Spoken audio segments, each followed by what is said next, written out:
Un acteur qui envoie son Oscar à son père pour le mettre dans la vitrine d'une quincaillerie. Un diplômé en architecture qui abandonne tout pour Hollywood. Un héros de guerre qui a bombardé l'Allemagne nazie mais qui a refusé d'en parler pendant 50 ans. James Stewart n'était pas un acteur ordinaire.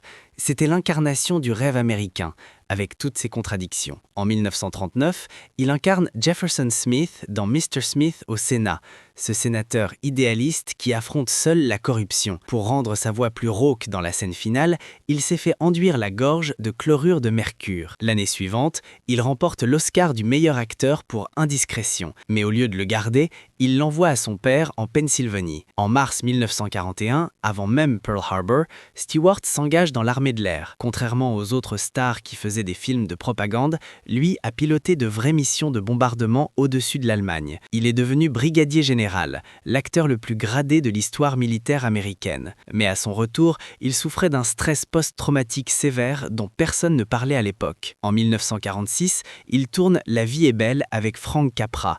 Sa performance est déchirante, brute, on y voit son propre traumatisme transpirer à l'écran. Le film est un échec commercial, mais devient aujourd'hui un classique culte. Stewart ne veut plus jouer les gentils. En 1950, avec Winchester 73, il incarne des anti-héros violents et obsédés. Et ce film change aussi Hollywood.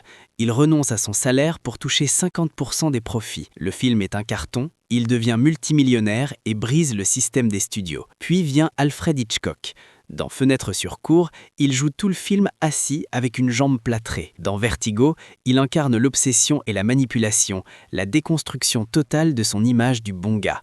Le film est un échec à sa sortie, mais c'est aujourd'hui l'un des plus grands films de tous les temps. James Stewart est décédé en 1997, classé 3e plus grande légende masculine du cinéma américain. Il n'était pas juste un acteur, il était l'architecte du rêve américain, avec ses héros, ses cauchemars et ses cicatrices invisibles.